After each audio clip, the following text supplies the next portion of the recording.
It's Seti Nash, the hood lawyer. And this is what I want to do, right? I want to get into the messiness because the closing arguments for today didn't even stop. So in a couple of hours, when the trial starts, you can already be caught up. We ain't got to wait too long. All I ask you to do is don't laugh too dang loud because, bruh, it get messy. Let me show y'all the dilemma part, and then we're going to get right into it. The defense has said as follows. We're trying to win at all costs. We only care about winning, not justice. Did I sustain that objection? No, you did not until the fourth time I asked it, Your Honor. I objected 4 times. Let me continue. We suborned perjury, stated 3 times. I objected each time. We could have called the worst of them all. We could have called Haji. The court knows we found out about him that morning. The court made a finding that their discovery violation was not inadvertent. That means it was intentional. That means it was not accidental. They got up here and just told this jury that they didn't hear from this witness Haji, that we could have called him. The court knows. We had a hearing about it. It's been very clear. The court found that they were not honest in what they provided. They were not honest about when they actually turned the information over. And now he's up here and able to argue that. And when I object, basically I'm told it's overruled. I mean, Judge, the problem is the court made these findings. The court said you could not discourage lawyers. Let's be clear. Anything that he had said was true. That we suborned perjury. That we don't care about justice. Those are reportable issues to the state bar. The court knows it's not true. I know it's not true, Your Honor. I assume he knows it's not true. And then finally, he has repeatedly misstated the standard of reasonable doubt. There is no standard whatsoever where you can say that each one of these are, quote, reasonable doubts. That is not a correct standard. The standard is looking at all the evidence in total. Did the people prove the case beyond a reasonable doubt? It is improper to say, if this fact is wrong, that is, quote, a reasonable doubt. You can argue that that evidence is important enough, etc. So they're misstating the reasonable doubt, but more than that, Your Honor, they're disobeying the court's order about disparaging other lawyers. I object. The court lets it go. Then wait a minute. I don't let it go. If I see or I think that Mr. Tacopina is disparaging you or you are disparaging him, I will put a stop to it. Judge, I objected 4 times. You overruled all my objections. You finally sustained an objection. And when the court sustained the objection, I made clear that my issue was the second part of it, which had to do with they were in essence disparaging both of us. Your Honor, I mean, it's not a hard question. They're saying we suborned perjury 3 times. Your Honor, that's improper. It's misconduct. I didn't hear that. Your Honor, it's in the record. 3 different times he said we suborned perjury.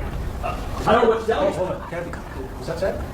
I don't remember. Your Honor, if it was said, then I should have stopped it. But I don't remember if it was said. You have made so far 9 objections, 6 were overruled, 3 were sustained. The problem The problem was, I believe the first 5 I made were all overruled. The court, Your Honor, I've been in front of this court for 30 years. The court knows who I am. The court knows what my ethics are. I'm not going to sit here and tell the court that I'm objecting when he didn't say it. He said repeatedly we suborned perjury. Your Honor, that statement in and of itself is severe. All right. Can you say, if that was said, then I'll bring it to the attention of the jury. That's an improper statement. This is what I'm asking. We can't be able to go after our witnesses all he wants. He can even misstate the evidence. What he cannot do is he cannot argue, A, why we put a witness up there. He cannot say that we suborned perjury. He cannot say that all we care about is winning. He cannot say that this is supposed to be the pursuit of justice and the prosecution doesn't care about that. He has said all of those things. He needs to stick to the evidence in the case. Either he doesn't know California law or doesn't care. And Your Honor, the court's already found, and the worst of them, and I want the court to instruct, he got up there and argued, why didn't you hear from Haji? The court knows, Your Honor, the court made a finding. You're repeating yourself. Well, will the court do something about it? Will the court instruct that that was improper argument? Right. Can I respond? No. Failure to call logical witnesses is permissible. You're going to have a rebuttal argument. You can address it in your rebuttal argument as to why you didn't call it. Your Honor, this is all I'm asking, Your Honor. And I'll say it. The court knows what happened. We've had many hearings on this, etc. They viewed the evidence. They presented it late. They had repeated orders to turn over statements. He got up and said, that's not the statement of the witness. 1054-3 is very clear. What they gave us is supposed to be the statement of the witness. When he's standing up saying, well, that's not his statement, that was his statement, that's what they had to turn over. So yeah, Your Honor, I can go back and I can go and argue in court and say, well, it's just both sides are arguing. But Your Honor, There are rules for a reason, and we follow them. You have not found one instance in this case, not one, where the people did not comply with discovery, where the people did anything unethical. You've already found, you used the words, it was not inadvertent. Not inadvertent, Your Honor, means they lied and they intentionally did not give us what I they don't agree with that. That's not, it doesn't mean he lied. Your Honor, not inadvertent. Don't argue with me. I don't think it means he lied. I just said it was not inadvertent. That's the extent of my finding. It was not inadvertent. I'm not going to debate with you whether they were or were not lying. I don't believe it was a lie. I want to give the court reporter a break, and we'll take a break until 3. Hey, yo, you. Can you subscribe and turn on that bell too? Because when you do, you're helping unbiased, independent news. I have to just respond to a few things, because there's a record here. One thing, I don't want to upset the court, so we can do it. You're not going to upset me. No, I'll be quick. I don't want to be further. I'm sorry. But there were some things that were said were just wrong. First of all, they called our witnesses liars in their estimation. So I'm calling witnesses a liar, which he admitted to being, by the way. So, I mean, if our witnesses are lying, and I put them up there, obviously they're saying we came up with this Tottenham story. So they're saying, I object, as they sound supporting her. That's what they're saying, number one. Number two, I can't say that they want to win at all costs. That's an argument. I can't say that. I don't think that's an improper argument. If you say it is, I won't say that again. But the other thing, Your Honor, I didn't argue that that wasn't a statement. I said it's not a sworn statement of 12, it's not a recorded statement. I said it's a summary. I'm accurate in describing it. It is a summary. I'm just going for what I said. They disparaged our entire defense, mocked it. So I'm giving them a little bit back. I don't think I'm doing something. I want to interrupt him. He didn't interrupt you. And the thing that he said, though, first of all, I disagree. I think one fact of relevance would be a reasonable doubt. If the jury finds he's incredible on one thing of importance, like the shell casings, that's a reasonable doubt. If they so choose, it's up to them to decide what a reasonable doubt is. That could cause them to find not guilty. That's up to them. But it certainly is an argument that can be made. They can say, no, it's not a reasonable doubt. I can make that argument. I know. But the last thing, I think Mr. Lewin's hearing failed for a second. Because the one thing, because I know he said he has an issue with it, the one thing I never said was they could have called Haji. I wouldn't do that. I didn't say that. They could check the record. What I said was they spoke to him that morning, they had a recording of Haji. That was brought out to Lou. I said, if Lou was inconsistent with Haji, would have heard the tape. I didn't say they could have called Haji. If I can show you where I said that, I would never have said that. We could have called Haji. It wasn't one to come. So I never said that. I just simply said it was on the record. If it was said, Mr. Lewin can address it tomorrow. If it wasn't said, then there's nothing to address. All right, we're off the record. I want to give Kathy a break. So can you find Now, before I show you this clip, right, I want y'all to understand something. Remember in the YSL trial when Miss Love disappeared and when Miss Love disappeared and then basically came back for the closing statement and stuff? Imagine that with the lead prosecutor, because he didn't close either. I think the state understood, my great state of California, my birth state, my home. I think California, the state of California, knew this dude is massively unlikable. So what did they do? The old switcheroo. Check it out. He has told the details of what happened that night no less than 9 times. Okay? And he was on the witness stand for 5 days when he testified. He has had to repeat this over and over and over. Can you imagine telling the details of something that happened to you 9 times and not having minor inconsistencies in what you said? I mean, it's completely natural. But he, Mr. Efron, was locked into his statement on November 8th, 2021. You could even argue that he was locked in on November 6th, the day of the shooting, because he started sending text messages to the defendant, to 12, to Ills, to John. He was locked in with all of them telling them this was a real gun, sending them pictures of the cartridge cases. Focusing, though, on that important question of was this a real gun or a prop gun, when is the first time that's raised, that this is a prop gun? You heard in the testimony from ASAP 12 and ASAP Lou that the first time this comes up, I guess, is August of 2024, and they are only going to tell the defense attorney. So they held that all-important information for over 2 years, almost 3 years. Before then, they're going to tell the details to the defense attorneys only. You found out that it was only turned over to us the day before jury selection started in this case. And then you found out that Lou's statement was actually changed about, oh, where the gun is now. That was changed the day that he came in to testify. That timing alone defies credibility. Objection, Your Honor, then the state's together. The idea that they would not be running into the police station to tell their story is absurd. So let's focus on their stories. ASAP Lou, I've already talked to you about how he's conflicted in this case, how he relies on the defendant for his financial, livelihood. You should view his testimony as being very convenient. His story changes, and he has a perfect explanation for everything. He came in, he told you a story to explain away the evidence that would obviously point to the defendant's guilt. The primary piece of evidence that he needs to explain away, that Lou needs to explain to you so that you no longer see the defendant as guilty, was why was the defendant carrying a fake gun? Lou's going to answer that for you. And why did the defendant have a magazine for a Glock 43, which just so happens to be the same type of gun that's consistent with the gun that fired those 2 cartridge cases that Mr. Efron located? Why does he just so happen to have that same magazine in his bedroom closet, the defendant's bedroom closet? So how does he answer the question of why the defendant was carrying a fake gun? Again, we went through the whole thing of extreme violence that the defendant's facing, and their only reasonable response to that is to carry a fake gun. We've already talked about how that defies any logic. Keep in mind, though, that apparently, even though that was Lou's advice, the defendant doesn't follow that advice completely, because he literally sleeps next to a .44 Magnum Desert Eagle, a real gun, which is in reach of his bed. Not much further away, he has a rifle and a shotgun. What he did not have anywhere in his house was a prop gun or any prop ammunition. Obviously, if you were the victim of a violent crime, the response to arm yourself with a real gun is preferable to this whole prop gun thing. Clearly, that's something the defendant also agrees with. Lou was very clear that the fake gun that he alleges that the defendant had,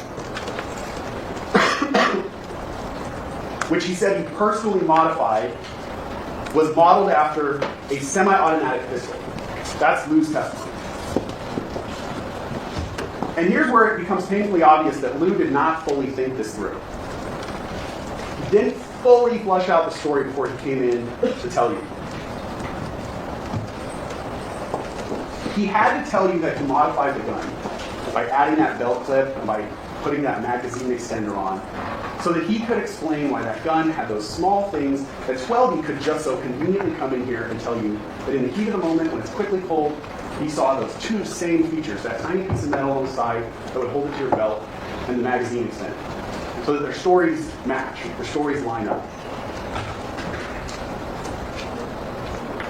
If you accept that the defendant had a fake gun that Lou just described, you would also have to explain why there are no fired fake prop cartridges at the crime scene.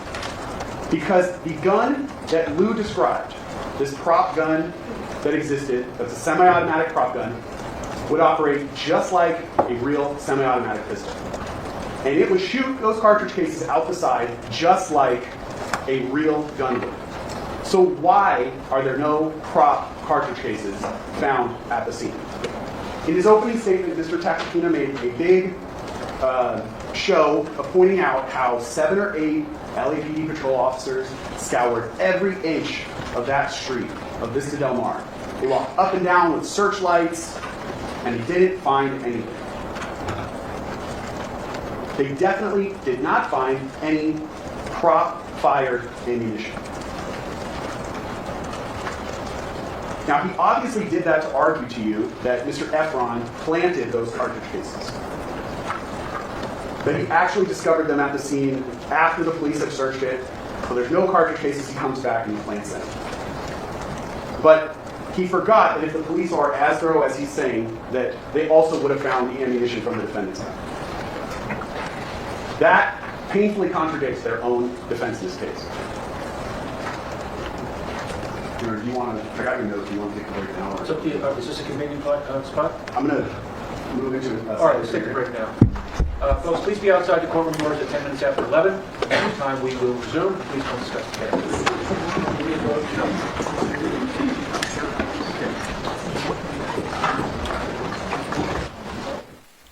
So for me, that was the best part of the argument, because at the end of the day, do you believe either story? Because the intermingle part of it is, and this is what I believe happened, is this. I believe, one, it was a real gun. Two, and Dennis Byron said it best. He said, bro, you would have been better off doing the self-defense claim than you would have the prop gun stuff. So shout out to him, because I seen that pop up on the time. I'm like, damn, yeah, that's a good idea. So do you believe that version? That's number one. Do you believe that's what it is, or do you believe this one? I don't even want to give you all my thoughts just yet. I just dang near jumped the gun. So check this out right here. I did listen intently, and I hope you'll do the same with me. There's a few things on what he said, though, I do have to just address immediately. And during his argument, because I didn't object doesn't mean I agreed. I didn't object once. I thought there was some misstatements of facts. I'll deal with that. But I'm not afraid of anything that was said, or anything he had to say. I didn't want to interrupt him. I didn't want to object. I wanted you to hear where the arguments are. Let's see if they give me that same courtesy. He did, during his 2+ hour first summation, they get 2 summations, you'll hear about that later. He didn't once mention the fact that their only witness in this case committed perjury again and again and again and again in this court. That wasn't mentioned once, not even dealt with. That's an important issue in this case, as you're going to see, because the case does rise and fall in credibility, without question. Without question. Detective Flores, their case detective, testified, and we'll put up this testimony in a bit, that without really the 2 videos and the sounds, there's no evidence of a shooting. Could be, could not be. That's certainly not proof beyond reasonable doubt. So Relly's testimony is in fact everything. And Mr. Preslomlik seemed very worried about what I'm going to say about Mr. Efron and his credibility. He understands that the case rises and falls with him. And he spent a lot of time anticipating what I'm going to say about it. One thing he said I would do, but I promise you I won't, is I'm not going to go through every inconsistency of Mr. Efron. We'd be here until Christmas. I'm not going to do that. I'm going to go through the major lies he told, the admissions of perjury, the important facts that he told you that turned out to be lies. I'm not going to worry about some inconsistency he told about some statement he made 2 years ago or 3 years ago. We would be here literally for days on end, and I'm not going to do that. Mr. Preslomlik said there's no evidence of a prop in this case.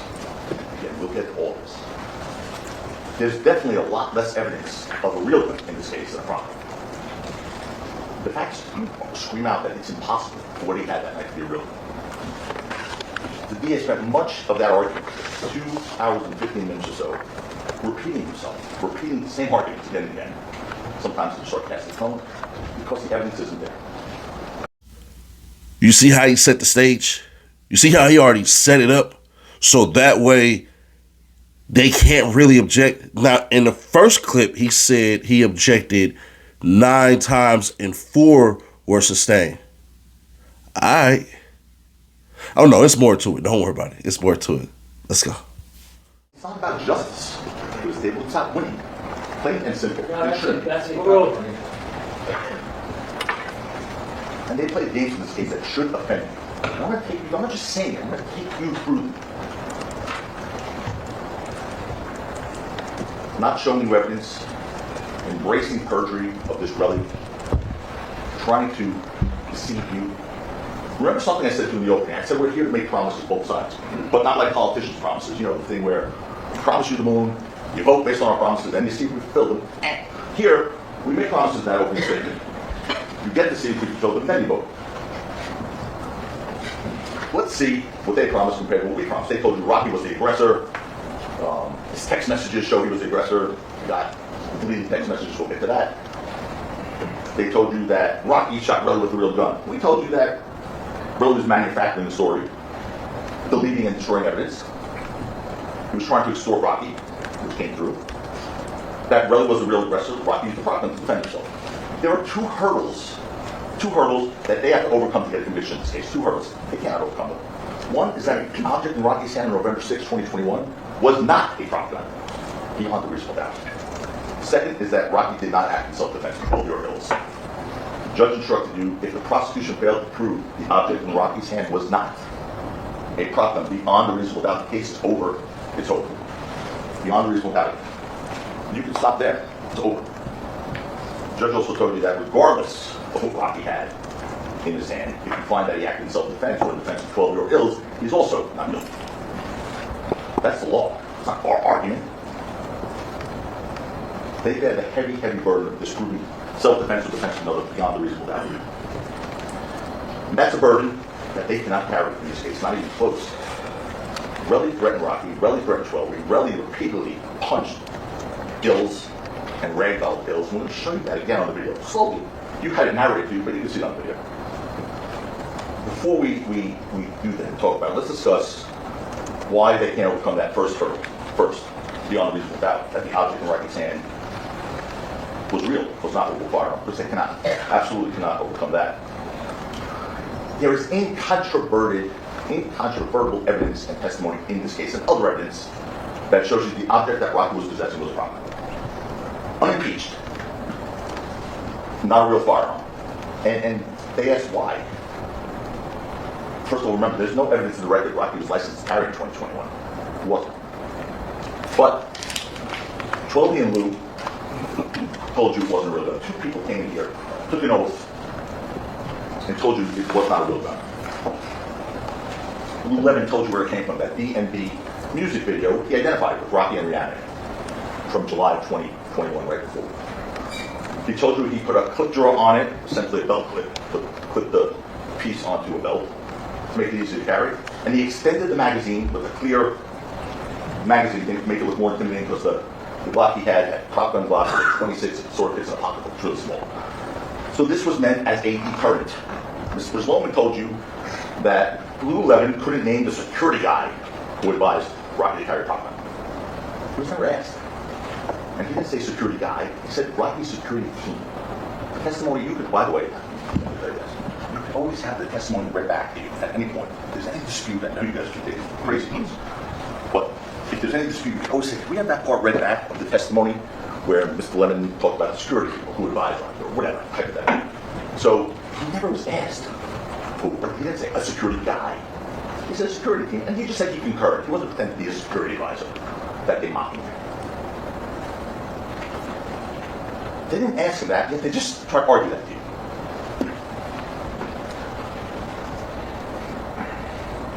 Mr. Levin also told you that the prop gun didn't serve its intended purpose on November 6th, obviously, 2021. And Rocky gave it back to him, and he gave it back to this co-director from the DMV video when he went to New York next. He didn't remember if it was December, January, or whatever. By the way, we didn't bring in a picture of the DMV video? They're the ones with the burden of proof here, folks. They have the burden. The DMV videos for all to see. It's out there. They could have, if they wanted to, subpoenaed it. They could have burned it in. Put it on YouTube. They didn't do that. They didn't want you to see that video. Lou Levin told you he asked the co-director, Zach Haji, where the prop gun went. He did call him back after 5 months later when Rocky was eventually charged and then sued. And Haji, this prop gun guy, the director, co-director, said he didn't know that. He explained he had a studio, a big studio in common with other directors of these videos and films and whatnot. And he said it was a common space that had cameras, lighting equipment, prop equipment, and everything else that was borrowed in exchange and whatnot. Between a bunch of people. That's uncontroverted testimony. And it was gone. The guy Haji couldn't find it. Don't think Lou didn't try. He did. The guy Haji said it was gone. And you heard the DA, they told you, they told Lou, they spoke to Haji. They recorded it, they told me. And you know, if Kachi said anything inconsistent with what Lou said, you're going to hear that tape. Your Honor, we found out about it that day. It's improper. There are no speaking objections. There are no speaking objections. I told you that. You will have an opportunity in your rebuttal argument. Objection, improper argument. Overruled. Because if he says it loudly, he's going to get sustained. Objection, improper Sustained. argument. That is sustained. Don't do that, Mr. Chairman. Anyway, you were heard. You know, they knew about the 11 prosecution before this trial started. They knew before this trial started, he said that the prop gun came from a music video that could have looked like, and they could have also, they could have looked at prop houses, the music video, whatever else. They could have done it too. But they didn't say, oh, we didn't do it. Again, you have absolutely no burden to do anything. We did provide live witness testimony. We cross-examined. It wasn't a surprise to them. They didn't want to look at it, they knew what they were going to find. That's why you didn't hear anything. That's improper argument. Overruled. Relly's words and actions on November 6, 2021 show you it wasn't the real gun. His words and actions show you. All the prosecution's objective evidence in this case, everything that doesn't come from Relly shows you this was not a real gun. Common sense also shows you it was not a real gun. On that last point, the prosecution would have you believe that Rocky, you saw that video, shot a real gun at his friend Ills, who was right there. I mean, Ills was right there. According to them, he shot the gun, a real gun, at his friend Ills. That makes no sense. You saw the video. The second shot, Ills was right there. There's no way, even if that was a real gun, that Ills wasn't going to hit. That was real. There was no way. The DA then said, well, you know, why? Why would he get rid of the prop gun? He said, we haven't explained that. I think we did. I think Lou Levin explained that pretty well, pretty clearly. Remember, they didn't know 5 months later the police would come. They weren't thinking, oh, we better say this in case, I don't know, next year at some point I get arrested. That was the furthest thing from Rocky's mind. They did know that it did not serve its intended purpose. They did know that. So that was the end of that. Rocky got rid of that prop gun that didn't work, and instead beefed up his security. So now he had to have security all the time instead of just going to events, even when it was his friends on the street. Of course, he didn't know the police were going to be involved 5 months later. As for Trolley and Lou Levin, you heard from each of them. And before we get into what they said, let's talk about the process. What's supposed to be about the search for the truth. That's what it's meant to be. It's not supposed to be about just trying to win. That's what it's not supposed to be about. Especially when you have the power of law enforcement government behind you. You know, it's the prosecutor's job to make sure innocent people go free also. And it makes sense that all the witnesses come to your attention. All the witnesses come to your attention, as we had to do in this case. You can see that responsible citizens came in here as witnesses were often treated roughly and ridiculed, attacked by Mr. Lewin, an obsession to win, attacked.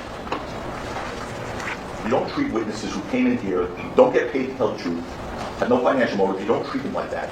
Just purely and simply because they're not saying what you want them to say in your version of what the truth might be. You don't do that. Mark Twain very often once said, to a man with a hammer, everything looks like a nail. That came to life. The prosecution embraced Relly in this case, though. Embraced him. Didn't he once mention to you all, okay, he perjured himself before you guys many times. Told things fake that weren't fake. He lied to your faces. That wasn't even mentioned this morning.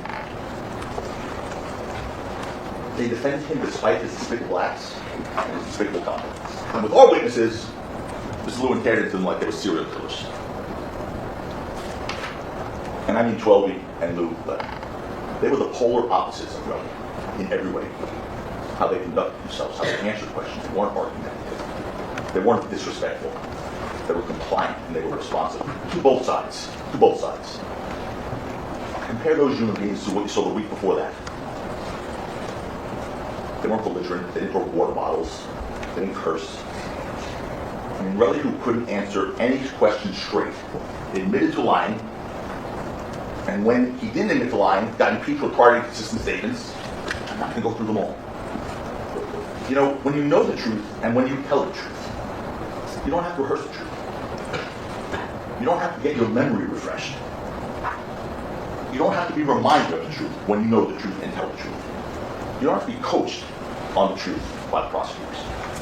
You don't have to have someone telling you how to answer questions, like Relly was told in this case. You always get the truth right when you tell the truth. All witnesses answered every question without incident, without problem. They were consistent. They didn't get tripped up once. There was not one inconsistency. So the response to that is, well, they were coached very well.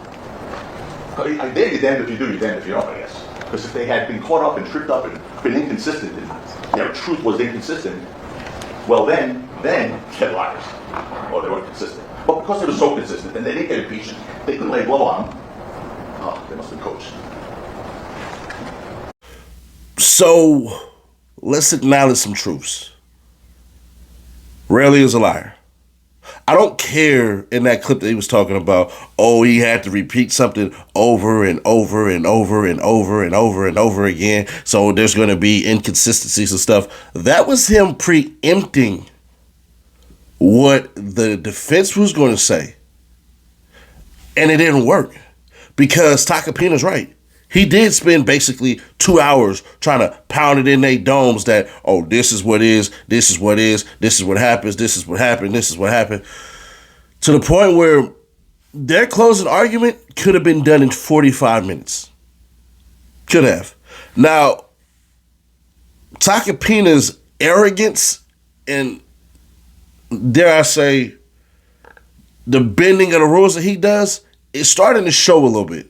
So I believe the judge, his instructions to the jurors are going to be massively important. I'll give you a pre-jump to what I think is going to happen. They might, and this is one of two things that's going to happen, in my opinion. One or two. Either it's going to be a mistrial, which I would say probably is 65% likely to happen, or 35% is likely to happen. He'll be found guilty on one count of assault with a firearm. That's going to be 9 years right there. So that's what I believe will happen. If they find him guilty of that, I think he'll end up getting probably like 2.5, maybe 3. It's just in California, bro, you don't get to shoot somebody and you don't do any penitentiary time. That's not how that works. Now, who won for the day?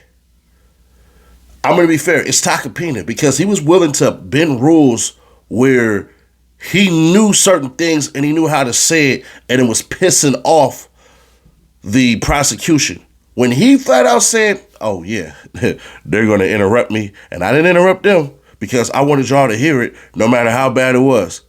Now, today, shoot, I don't think that's going to happen. I think he's going to object. I think he's going to basically put it in the juror's ear that the state is dirty because he basically accused the state of trying to win by any means and bringing up Relly. And the best argument that he had was all the evidence came from Relly, not actual police work. That's massively important. I dang near say that right there is why I'm leaning so much towards a mistrial. I don't think Rocky gets found not guilty. In my mind, I don't see it happening. I don't care how much they despise, they dislike, all of that stuff. I don't care. And do I believe the prosecution will double back and say, all right, run it back again? If I'm them, I don't. If I'm them, I don't. Because magically, that prop gun will pop up.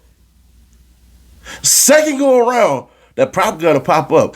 And I wish Takapina would have said about the discovery and them getting it late and all that crap and they game plan and all that. He could have literally said, it's allowed. See, the defense doesn't have to give them the game plan of what they're going to do at all until the day of. But what they had to say shouldn't even matter if you done good police work. One of the biggest things that's pushing back that I think will literally have y'all say, yeah, I get that part. It took them 5 months. 5. With all the evidence that they had, you would believe that if it took you 5 freaking months to arrest this man, well, not even arrest him, charge him, arrest and charge, that all your ducks would be in a row. You just would think that. But if it was so blatant and so egregious, why wasn't he arrested dang near a couple weeks later, if not a week later? The 5 months thing, that's damn near half a year. So when they say certain things, oh, he had to get rid of the gun, and all this stuff, all Tacopina had to do, and he did do it, and I'll give him credit for this, was say, hey, yeah, the prop gun did not have its desired effect, but he basically said he got more security. He should have said, so he went and got a real firearm. And if he would have hammered home this sentiment that we have in California, and you can ask anybody from California this, they will 100% agree with me. I don't care what white, black, Asian, mother freaking Hispanic, whatever. I don't care. Everybody in California has this belief, unless they're a cop or something like that, or they're a lawyer and they just know law, that, bruh, even if I'm defending myself and I pop somebody, I'm going to jail. The DA is 100% going to arrest me. I'm going to jail. I'm going to lose my firearm, and I'm going to do some jail time. They're going to maximum charge me for the bail and stuff like that, because y'all got to remember, the money that they ask for during bail, majority of Americans don't have. They don't have a random $1,000, $1,500, $3,000 just sitting. They don't. The average American actually has enough savings for only the next 2 months, 2.5, depending on what you want to believe. So, with that being said, bro, I don't see Rocky beating the charges, but I do see Rocky getting a mistrial more than likely. And if he doesn't, it would not surprise me. Like I said, 35%, I would believe that he'll be found guilty on one count. He's not going to get that. It would be nigh impossible for him to be found guilty on both counts. I just don't see it. But maybe I'm wrong. Who knows? Let me know your thoughts on this one, man. Share to keep your people aware. Subscribe to our bell to notify. And I'll catch y'all in the next one.